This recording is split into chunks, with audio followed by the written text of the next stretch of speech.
This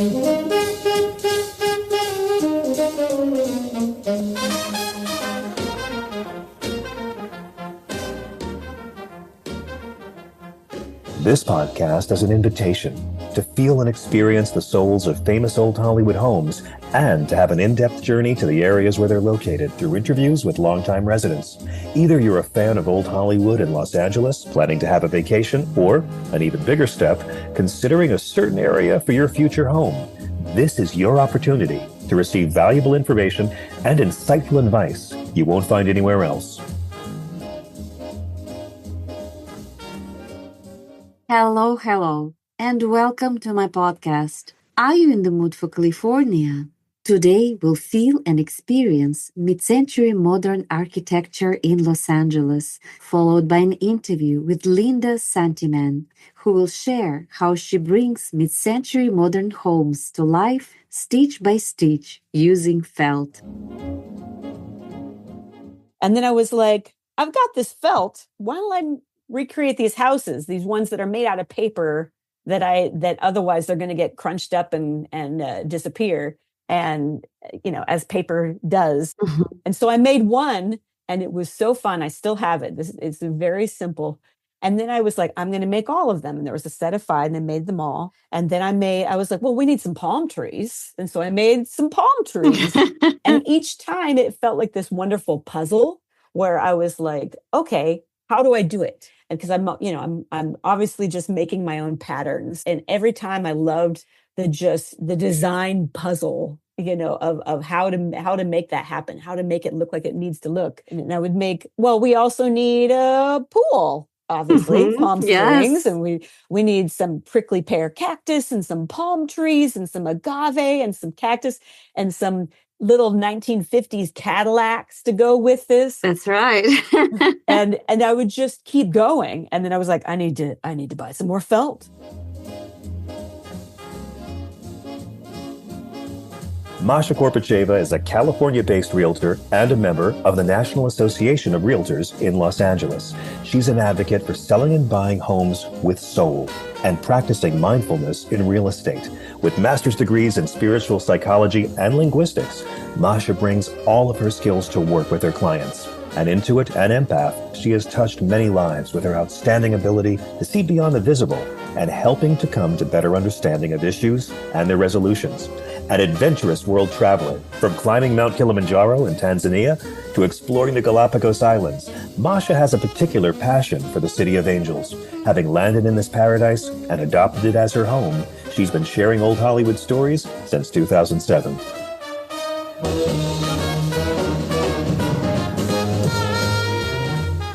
In the mood for California, feel the soul of old Hollywood.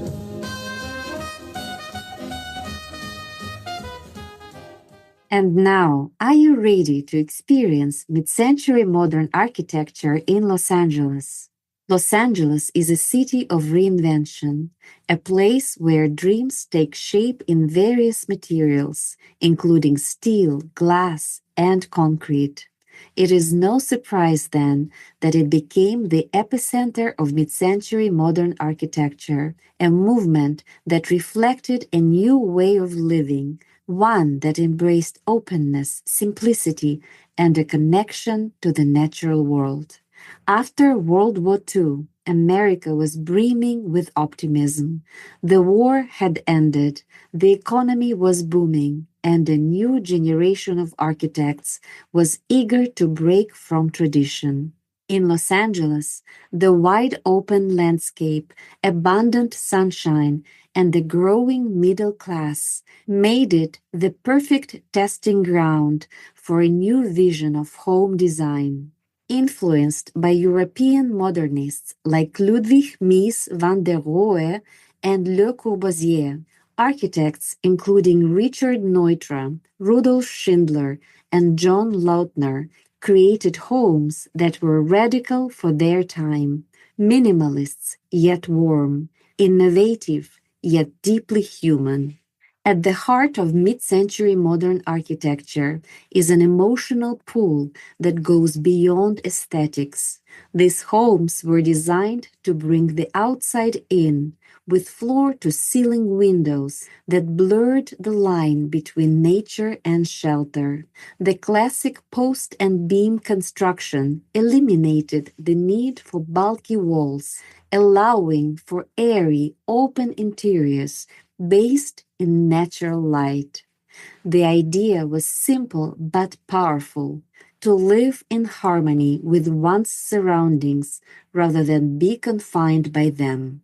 Nowhere is this philosophy more evident than in the case study houses, a groundbreaking experiment in residential design spearheaded by Arts and Architecture magazine between 1945 and 1966. The program invited some of the greatest modernist architects to design and build affordable yet stylish homes that redefined the American dream. Some of these, like Pierre Koenig's Stahl House in the Hollywood Hills, have become icons, floating above the sea like glass temples of modernity, offering breathtaking views that make you feel, if only for a moment, that anything is possible. But beyond their beauty, mid-century modern homes evoke a sense of nostalgia and longing. They represent a time when the future felt bright and full of promise. Even today, stepping into one of these homes can feel like entering a time capsule of optimism, where good design was accessible, where families gathered around sleek built-in fireplaces, and where the simple act of looking out a window could remind you of your place in the world. Perhaps that's why these homes remain so popular in Los Angeles. They speak to our desire for clarity, for connection, for a way of living that feels at once effortless and profound. To own or even visit a mid-century modern home is to experience a piece of architectural poetry, one that tells a story not just of a bygone era, but of a timeless dream to live simply, beautifully, and in harmony with the world around us. And here we are. Welcome to Los Angeles. I'm so delighted to have Linda Santiman here with me. Linda Santiman is a fiber artist as well as a licensed marriage and family therapist who has lived in Los Angeles for almost 25 years and calls it home.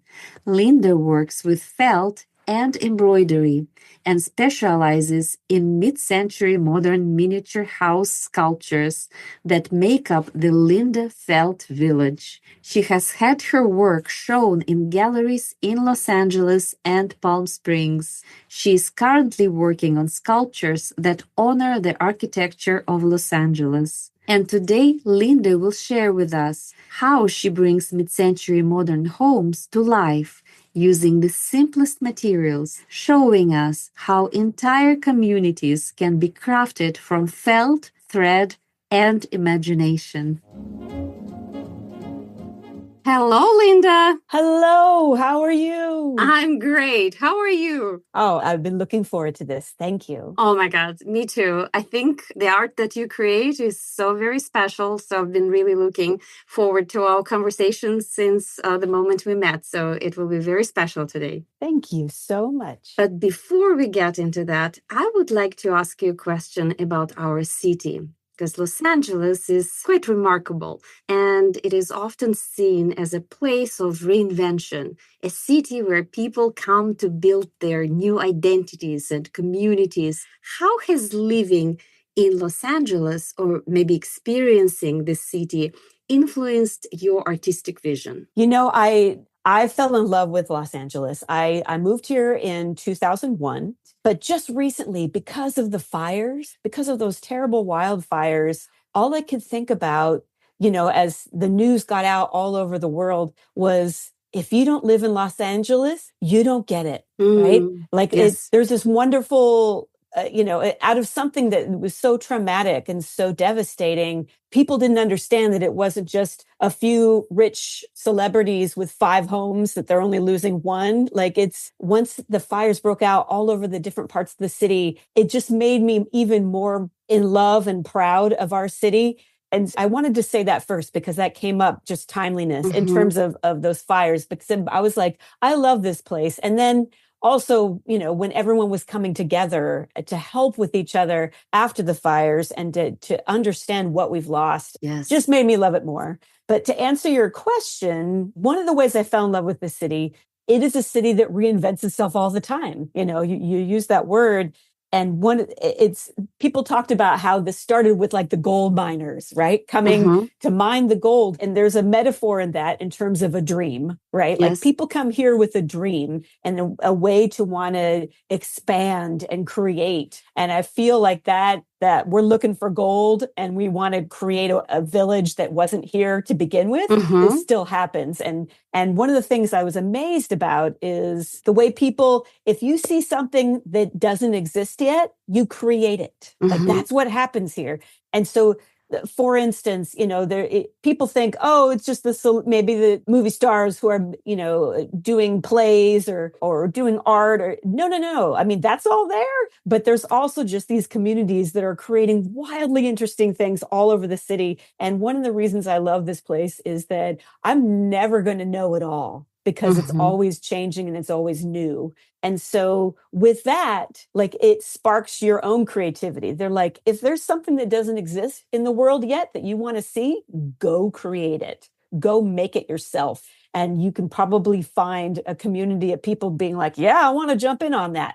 I want to do it too. Sign me up. Let's go. And it's one of the ways that I'm absolutely in love with the city. Yes. I love your description, because this city itself inspires you to create. Yes, absolutely. When you were talking about looking for gold, so mining for gold, in a way, you do it in your own heart when you come to Los Angeles. So you have to look for what's deep inside of you so that you can bring it forward, so that it can be seen. Yes, and it's gold, it's glittery, and it sparkles, and and so that metaphor works really well. Absolutely. Yes, very true. So your felt sculptures were born from a longing for serenity during the pandemic, as you shared. So can you please describe the moment that you realized that felt, of all things, could be the medium for creating peace in such a chaotic time? Yes, it was born during a time where we couldn't leave our houses. This is before there were vaccines. There was everyone, we're still learning about what the coronavirus could do and not do. And so everyone had to be withdrawn. We had to be inside, and we're not supposed to leave the house. And so I was longing for our sister city, 100 miles away in Palm Springs. Over the years, I've gone there on a semi-regular basis to meet with friends, to relax, to vacation. And I 100% fell in love with like the pastel hued mid-century modern buildings that were just simmering in the desert. And I love the architecture. I love the architecture of them, the clean lines. And that, I longed for that when I couldn't go, when I couldn't be there. And I was thinking about, those little Christmas villages that you'd like put around a tree, and I remember thinking, oh, I wonder if they have any that are mid-century modern. And there was like a cute little Etsy paper kit where you can make these little houses. And they're just these simple little shapes, but they really represented Palm Springs pastel architecture. I put them together, and then and I was like, well, these are cute, but it's not going to last because it's made out of paper. And I've been using felt, just like the simple Joanne Fabrics sheets of acrylic felt, just the simplest, easiest pieces. And I've used them for years for like, some of the more standard things that people enjoy making out of felt, Christmas ornaments. And I would make these funny little Japanese designs of these little creatures. And I was teaching myself about what felt could do. And then I was like, I've got this felt. Why don't I recreate these houses, these ones that are made out of paper that otherwise they're going to get crunched up and disappear. And, as paper does. And so I made one and it was so fun. I still have it. It's very simple. And then I was like, I'm going to make all of them. And there was a set of 5 and I made them all. And then I was like, well, we need some palm trees. And so I made some palm trees. And each time it felt like this wonderful puzzle where I was like, okay, how do I do it? And because I'm obviously just making my own patterns. And every time I loved the design puzzle, of how to make that happen, how to make it look like it needs to look. And I would we also need a pool, obviously, Palm Springs, and we need some prickly pear cactus and some palm trees and some agave and some cactus and some little 1950s Cadillacs to go with this. That's right.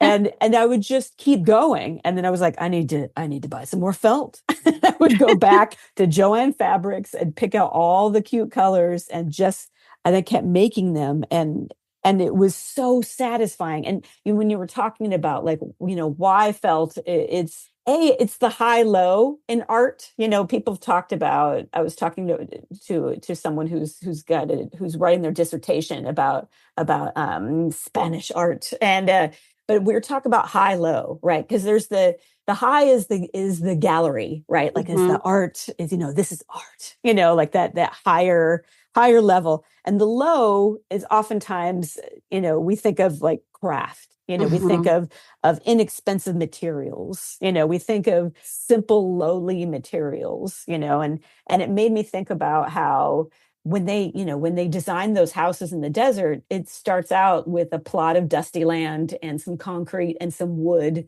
and some stone, but out of nothing comes something that is a love and appreciation of design. And so there's the high. So there's the high and the low.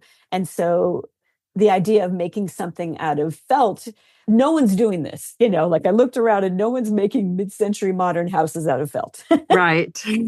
And so it's got a high, low quality to it. And so interesting to bring it to, I've had 3 gallery shows. I've shown in 3 galleries so far. And it really is some, the more traditional people may look at it for a second and go, what do I think of this? I've never seen something like this made in this material before, but I love and when people came to the openings, like we had it, the very first one we did in Silver Lake, at the Bag Gallery at Bester Architecture, about 100 people came. And what I kept hearing over and over again is this made them feel joyful and playful. And there's a whimsy to it, even though it's got the high element of it's a love letter to mid-century modern architecture, and but it's got the whimsical, childlike part of it too. There's the precision that's not that is more adult. There's a precision to what I do, but there's also this softness. I don't make exact models. I don't take, the blueprints and make them exactly like you would the gorgeous architectural models you'll see in architectural offices. It's something softer and squishier and, and more cuddly and more playful. And what I kept hearing is people were like, I can't stop smiling. Feels playful and it feels whimsical and it feels joyful. I was like, mission accomplished. This is this is what I was looking for.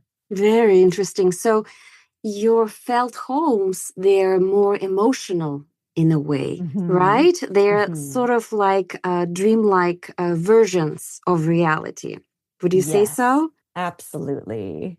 Absolutely. So dreaming about Palm Springs and thinking about mid-century modern homes in regard to Palm Springs and starting to recreate them during COVID, what feelings do mid-century moderns bring out in you, like when you actually walk in or you observe mid-century modern architecture? What do they feel like to you? Part of it is this whole feeling of, I associate the Palm Springs, specifically mid-century modern houses, with my shoulders unclenching. And there's a relaxed place. And I'm sure it feels different for the people who live in Palm Springs and work in Palm Springs. But I come there to relax and enjoy my friends and enjoy the community there. And these beautiful homes were meant to be kind of luxury, a kind of like sit back and relax at the pool.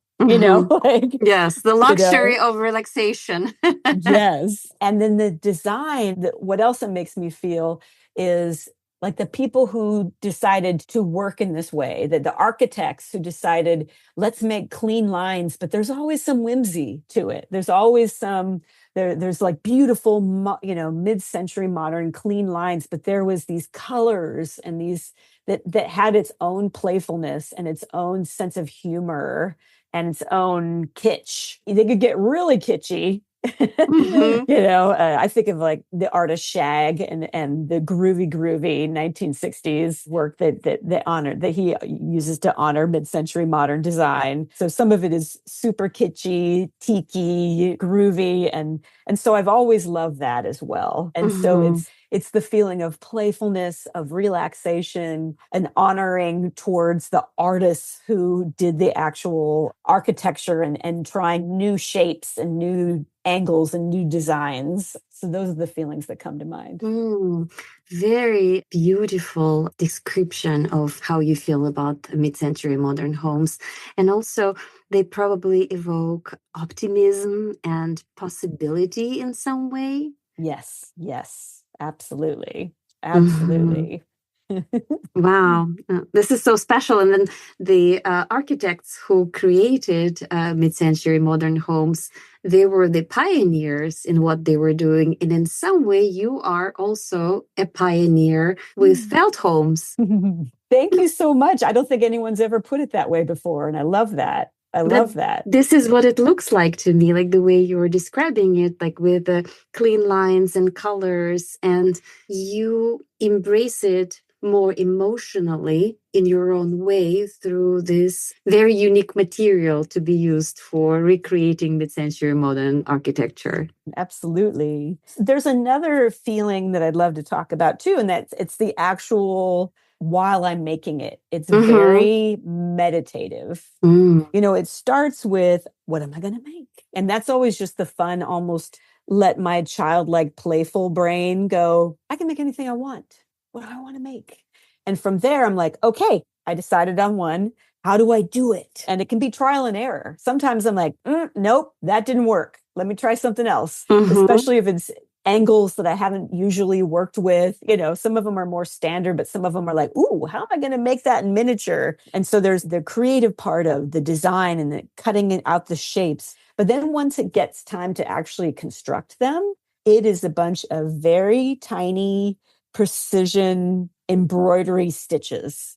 Everything is sewn. It's not glued, and so part of what was so meditative, going back to when I first started during the pandemic, there was fear, there was grief, there was people dying by the hundreds of thousands. And so I remember, like we all need our tools to like survive and get by and to take care of ourselves when things can be so scary and unknown. And so I would sit and stitch. And people are like, how do you have the patience, to like do these little bitty, because these are little bitty, teeny tiny stitches. And I was like, the repetitiveness of it and the like looking at it and trying to have it some really nice, evenly spaced stitches felt very meditative. So I loved that process of it, is when it was time to stitch things and actually get this all constructed. And then when it was done, then it was back to kind of a gleefulness. My wife ended up after the pandemic working full-time remotely. And when I would finish a project after many, many hours, most of them take many, many hours to do, the minute I was done, I wanted to share. And so I'd be like, Michelle, you gotta look at this. You want to see what I made? And I would get so excited. I'd be like, look. And then I would take a picture and I would send it to my friends. And then I ended up eventually dedicating an Instagram just for the felt houses, because I just had them in my regular personal feed. But then people were like, oh, I want to see the houses, and I didn't want to have to dig through everything. So I was like, okay, I'm doing this. And so it became instantly such a joy to show people what I did and what I made. And then the longing, and then I started having friends who are in the art world going, you're ready for a show. And I was like, what are you talking about? I've actually done other kinds of performing because I sing and I do comedy. And so I've done shows that are acting shows, but I've been to a million other art gallery shows for wonderful friends of mine and others. Anyone who I hear is great. And I've always loved that. And so at first, when they were like, you should get your stuff out there. At first, I felt very shy about it because I was like, who am I to think I would, anyone would want to see this? But then I had several people, tell me, no, we should see this. And then after a while, I was like, the only way people were seeing it were either by video or a photograph, or if they happened to come into my little home office. And so I was like, you know what? I do want everybody to see this. And so once I started thinking about that and wanting to share it with people, it came very quickly. Like the universe opened up and the opportunities came very quickly. And within a week of saying, I want this to happen, I had a partner in a photographer who was taking pictures of the Deb Smith. She's wonderful. I had asked her, since she was taking pictures of the same houses that I was making out of felt, what do you think about doing a show together? And she loved the idea. We're like, wouldn't it be fun to have this mix of felt and photography and have the two different mediums honoring this? And then we got a show together at the Bag Gallery in Silver Lake. And that happened within days that this all came together. So I think the universe wanted this to happen. Wow, just like that, stitch by stitch, you created a whole community, a whole felt village. Yes. That's incredible. So if your felt village were a neighborhood in Los Angeles, where do you think it would be? Would it feel like the quiet mid-century streets of Palm Springs, or you already mentioned Silver Lake, maybe the creative energy of Silver Lake, or something entirely unique? Yeah, I love that question. It's so fun to think about that. I kept thinking, I used to live right by the Silver Lake Reservoir, and there's this area at the reservoir where there are quite a few. In fact, there's a whole street that's Neutra, which is an architect who I really admire. And there's a whole Neutra community. And that Neutra street has some gorgeous mid-century Neutra architecture houses on it, including a block street named after it that's right off of the Silver Lake Reservoir. And so that's what I see. I can see it being over there because that's so adorable. Yeah. And because I see so much mid-century modern over there, like I may have to make there may be a Neutra in my future that I need to make because I am a fan of the Neutra. But the other thing I was going to say is that I just started on my first Los Angeles specific structure. And because we're still going to do more with Palm Springs, but I'm branching out to Los Angeles. And so right now I'm constructing the Capitol Records building. Wow. And so I'm about 3/4 of the way done with that. I've been working on that, which is so much fun. It's a whimsical building. It looks like a stack of records. It's built in 1942, and it was so much fun. And I wrote a wish list in my little felt journal. There's a felt covered book, and Neutra's on there, because I mentioned Neutra. Yes. And so I'm excited to build a Los Angeles specific community. And I decided this before the fires, before I was thinking about how much I love LA, while we were dealing with the wildfires and the rebuild right now. And in a way, I'm building. And we lost a bunch of architecture during the fires. And so this feels even more meaningful to me to celebrate and love LA by making some new structures. So hot off the press, I haven't talked about it in any public forum yet that I've been doing this. And I actually took one, because I walked over to the Capitol Records building and took some photos and some selfies. So I did say that in my Instagram that I'm like, guess what? I'm going to make this. And Yes. so I was excited about that. But yeah, that's Construction part of the underway. LA. Yes, yes. Under construction as we speak. Oh, that's beautiful. So, Linda, you specifically make homes, as we talked, out of felt. So, what does actually the word home mean to you? And not just as a physical place, but as a feeling, as a philosophy, or maybe a form of belonging. There's a reason I named this what I do Linda Felt Village, Mhm. because I think especially, I identify as a lesbian, a queer person, a queer femme, all these fun little labels.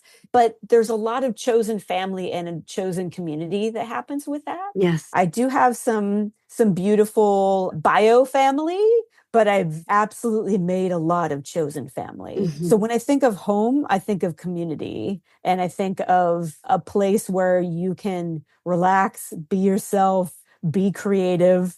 And yeah, planned communities, intentional communities. They'll talk about like, oftentimes when we talk about how neighborhoods evolve, oftentimes like the lesbians come in first, and they and they buy up some of the cheapest real estate, and they make it cute, and then the other gays come in, and then make it even cuter, and then the hipsters come in, and then everybody else comes in.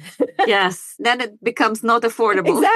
Exactly. And that, and part of it can go, oh, gentrification. And, we definitely want to think about not pushing other communities out, but there is a natural evolving that happens too, with communities coming in and developing, their own village, and how beautiful that can be. And neighborhoods ebb and flow and change. And like the coolest queer neighborhood may be, down the road from where it used to be because of because of other people moving in. But that is part of just how that all works too. And I think about that. Like I said, I take strips of felt that I bought at Joann Fabrics for $1.29, and some embroidery thread that costs $1 something. And then I make something out of nothing, and make something pretty, and make something that feels creative and fun. And I feel like that's what chosen family and intentional communities do as well. And so that's part of where I am with the village. And one of my dear friends had pointed out, she goes, the felt part, you can think of it as felt as in literal construction, but also felt like you felt something with your heart. Yes, because I think these tiny pieces of fabric you infuse with your love. And that's why when people come to your exhibit, they feel this cozy, giggly, warm feeling from what they see. Yes. And it makes me so happy. Yes. So it seems that it's a form of healing that you do not only for yourself in some way by building your community out of, felt, this fuzzy, warm material, but it is also something that you do for others so that they can sense it from your heart. Yes. The way you're sharing it through these shapes and colors. So if your felt village could whisper something to the people who see it, what do you think it would say? You are welcome here. This is not meant to be a red velvet rope sort of situation. This is meant to be a come and share this with me sort of thing. Like, this is your part of this community. You are meant to be sharing this space with me. And I invite you to be creative, and I invite you to play and feel some whimsy, especially when there's dark times, when it's difficult, Yes. That is so special, Linda. And I must say that from what I sensed, out of everything that you shared, that when you welcome yourself and what is inside of you, and when you welcome your own artistic gifts, and then you're willing to mine for them and bring them out and share them with others, then others respond in a similar way. Yes, when you're talking about it in a kind of a spiritual way, a healing way, one of the ways I've always had some sense of faith is that I believe the universe wants me to be exactly who I am, and to create and to share that. There's, of course, you can be nervous. You can be like, oh no, I'm putting up this show and what will they think? But I'm like, you know what? If I just do exactly what I felt would inspire me, then they're going to feel that too.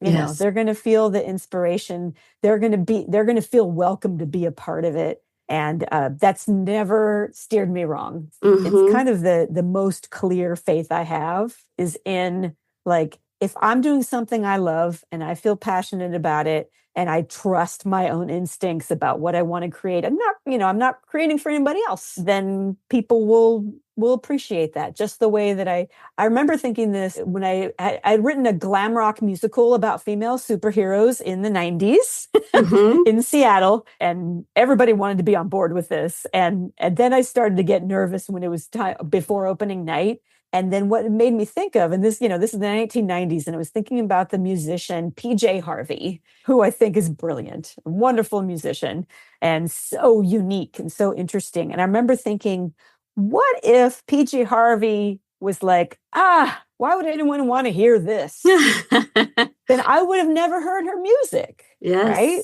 Very true. And so that's always how I think about it, is like, if I feel moved to do something, and I have faith that if we want to show it to the world, that they're going to want to see it too. 100%. Right? Because we want unique voices. If everybody was the same and just offered the same thing, we'd be bored. Yes, very true. Yes. So, let your freak flag fly. Let your whimsy and your creativity play. Go out and play and enjoy that. Very true. Thank you so much, Linda, for this incredible conversation, for sharing your heart, for sharing your art, and for welcoming others to be who they are in your felt village or in this world. So thank you for doing it for yourself, and thank you for doing it for others. Oh, I so appreciate that. And thank you for offering this space to be able to talk about these inspirations. And, let's keep sharing all this joy and creativity with each other and with everyone who's out there. Very true. Very true. Thank you so much. Until next time, Linda. Thank you so much. I really appreciate it. Me too. Bye-bye. Bye.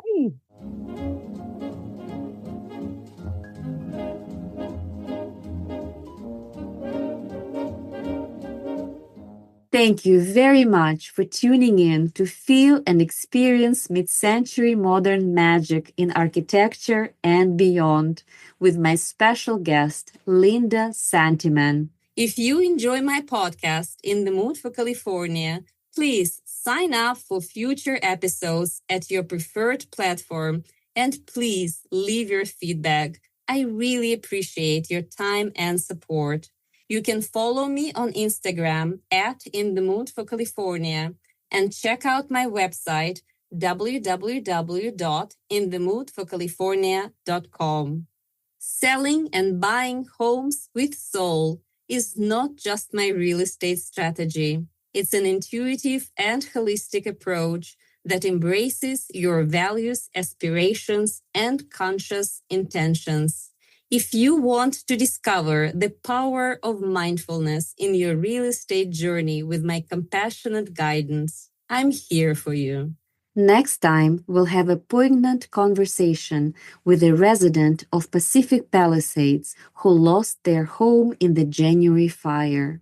We'll explore the journey of loss and renewal and the spiritual approach that helped navigate this profound transformation. Join me as we continue to uncover the deeper meaning of home, resilience, and the power of the human spirit.